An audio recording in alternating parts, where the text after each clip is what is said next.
Hello everyone, my name is Liv and today I wanted to do a tag video for you. So last night I was watching Ariel Bissette's end of the year book tag, which is a book tag where you talk about like your end goals for the year as a reader, and there are a couple questions that she put down and I want to answer them because I thought this is the perfect time to actually be on time for a tag because I saw it the day before and I wanted to film the day after, so now is the perfect time to talk about the goals I have for the end of the year as a reader. The first question is, are there any books that you started this year that you need to finish? And I don't believe there are. I think I've finished every single book that I've started this year, which is very surprising for me. I do know I have to finish East of Eden by John Steinbeck, but I started that book years ago, so it doesn't count for 2019, but it would be nice to finish that this year. I plan on finishing that on audiobook because trying to read it was just taking too long for me, and I would much rather read it on audiobook in order to get through it and finally be able to say that I finished East of Eden. But so far this year, there are no books that I have put aside that I haven't gotten back to, and I'm very proud of that fact because usually I will either DNF a book if I'm not feeling it, or I will push through and try and finish a book. I've never actually just put a book aside and like forgotten about it. The next question is, do you have an autumnal book to transition into the end of the year? I do have one, and it's not really like relating to anything with autumn, but it is a book that I plan on reading in the fall time, and I'm currently reading it right now, but I have yet to like actually sit down and read a good chunk of it, and it is The Starless by Erin Morgenstern. I got this at Book Expo because my friend Cam was so generous enough in order to hand this book over to me, and I am loving it so far. I'm only 35 pages into this gigantic book, but I do plan on reading this month and maybe even into October because it is so big, so I don't know when I'm going to finish it. But the atmospheric setting and the weird storyline of The Starless Sea just makes it feel like an autumn book, probably because it reminds me of Shadow of the Wind, and I read that in the autumn time a couple of years ago. So the similarities between those two books just remind me of autumn. This is not necessarily an autumn book itself. So this book follows a boy named Zachary, and he is obsessed with the library. He loves taking out books from the library, and one day he finds a book with no author and he decides to take it out from the library, and all the librarians aren't really sure what this book is even about because they don't know who it was written by, when it was written. So Zachary takes out the book from the library and he goes back to his dorm and he starts reading the book, and it's very interesting, it's very atmospheric, it's very vivid, and then he starts to realize that the book is telling a story about his past that nobody else would know about, only he would know about, and he's starting to wonder how he is connected to this book. So he's trying to dive deeper into the book's past in order to find out more information about it, and that's all I've gotten from the book so far. I didn't really want to read the synopsis too closely because I want to go into this book pretty much without knowing anything about it because it's such an atmospheric book and it's so just it's the type of book where you fall into and you just forget about the world around you, and I don't want to know too much about it beforehand. So this is a book I plan on reading in autumn just because it reminds me of The Shadow of the Wind in terms of finding a book and just being so immersed in it and trying to find out more about it. And it also reminds me of autumn because I read Shadow in the Wind in autumn and this reminds me of it. I hope that makes sense. Anyway, yes. On to the next question. The next question is there a new release that you're still waiting for? So one book that I am anticipating for this year, for the rest of the year, is The Library of Lost Things. This is about a girl named Darcy who loves books and she works in a bookstore, but she has a lot of problems with her mother who spends more than she saves.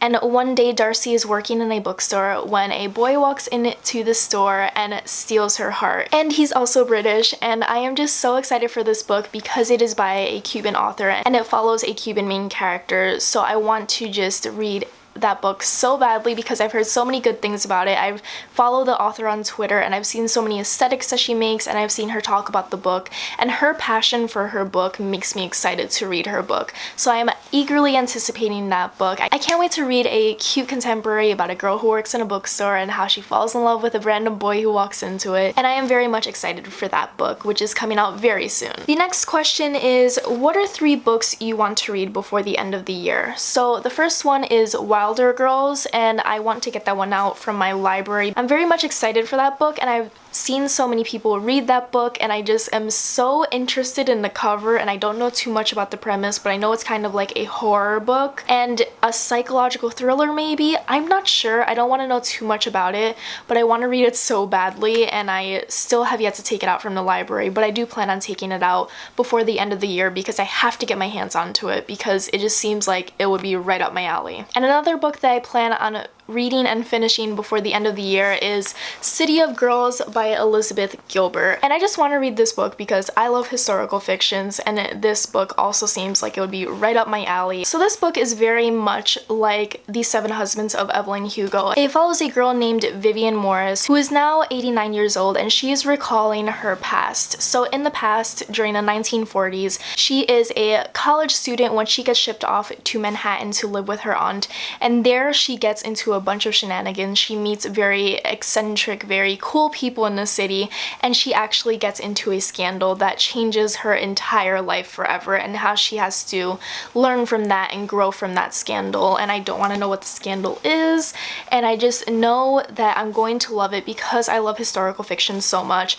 I know I'm going to really enjoy this, and it gives me Seven Husbands of Evelyn Hugo vibes, so I'm very much excited to pick this one up very, very, very soon. The next book I want to read has been on my TBR forever, and I want to get to it finally, and it is The Air You Breathe. This is a book set in Brazil following two different girls. One is a maid and one is a very wealthy daughter who has very wealthy and successful parents, and they both have a deep love for music and they both want to become a star, but only one of them is going to be successful in following that dream. And I want to read you like towards the end of the synopsis because when I was told this by the publisher, I was just like, I have to get this book. And it says, traveling from Brazil's inland sugar plantations to the rowdy streets of Rio de Janeiro's famous Lapa neighborhood, from Los Angeles during the golden age of Hollywood back to the irresistible drumbeat of home, The Air You Breathe unfurls a moving portrait of lifelong friendship, its unparalleled rewards and lasting losses, and considers what we owe to the relationships that shape our lives. I've only heard good things about this book, and it's been on my TBR forever, and I finally need to get to it, and I'm very excited for it, and I don't know why I'm putting it off. I think I put off books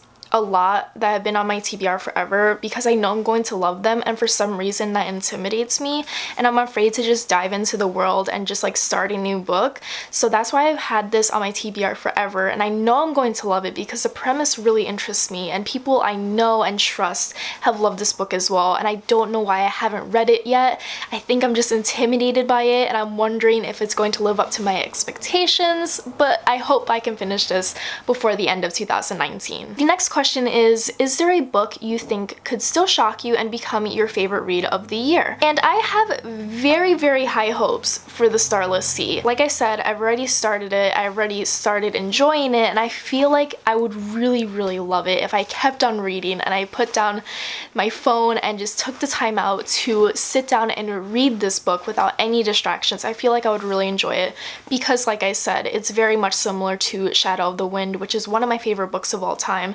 So that similarity is really going to make me fall in love with this book, and Erin Morgenstern is just like a queen of creating such a beautiful setting and just really immersing you into a book. So I know I'm going to love it. Is it going to be a favorite read of 2019? We'll have to see. Hopefully it will be. And the last question of this tag is, have you started making any plans for 2020 in terms of reading? So I do plan on hosting the Diviners read along at the beginning of 2020 in preparation for the fourth and final book, King of Crows. I want to start at January 1st, 2020 to celebrate our 20s and being a flapper, but I don't know if I'm going to be able to finish all three of those gigantic books before King of Crows comes out, but that is one thing I do want to host because I know a lot of people need a reason to read the Diviners and they've been putting it off. It'll give people an incentive to either reread the series like I'm going to do, or it'll give people an incentive to actually start the series because I know a lot of people are intimidated by the size of the series, so I want to give us all a chance to come together and celebrate Libba Bray's like best series ever. And what better time to start it than 2020 because the book is set in the 1920s. So I definitely do plan on hosting that, and I'm very excited for that as well.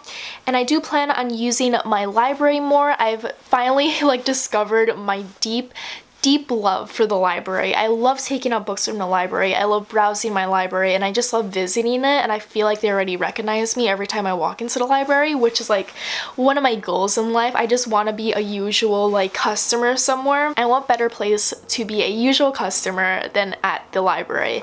I just love supporting my local library so much. They have such a good selection of books, and I'm very grateful that my library is just like so well stocked. So I do plan on using my library more in order to save money and to save time, because if I'm reading a library book and if I don't like it, I won't feel guilty by DNFing it because I have put no money towards that book, so I don't feel a particular connection to it. So I feel like using my library more will not only support my library but save me money as well. And my last goal for 2020 as a reader is to crush my TBR.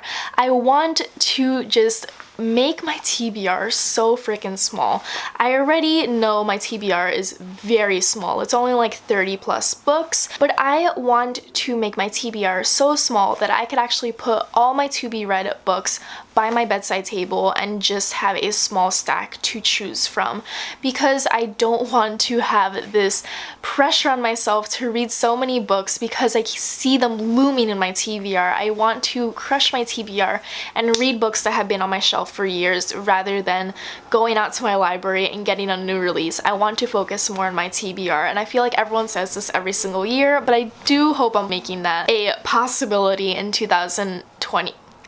Oh god, 2020 and 2020. Yeah, that's my goal. I don't think I'm gonna read 100 books next year, and I'm okay with that. I'm fine with that. It's not a big goal in my life, so I already know that I'm probably going to read less next year just because my life is going to be so much busier. Once I graduate from my next college and start looking for jobs, I feel like I'm not gonna have the same amount of time to read, but that's totally fine. But those are my goals for 2000. Oh my god, I can't say it. So those are my goals for 2020 as a reader. And I hope you enjoyed the end of the year book tag. If you want to do it, please do it. Please feel free to share your thoughts about the end of the year as a reader. I would love to know some more, and I will see you in another video. Thank you so much for all your support, and thank you so much for being kind in the comments, and happy reading.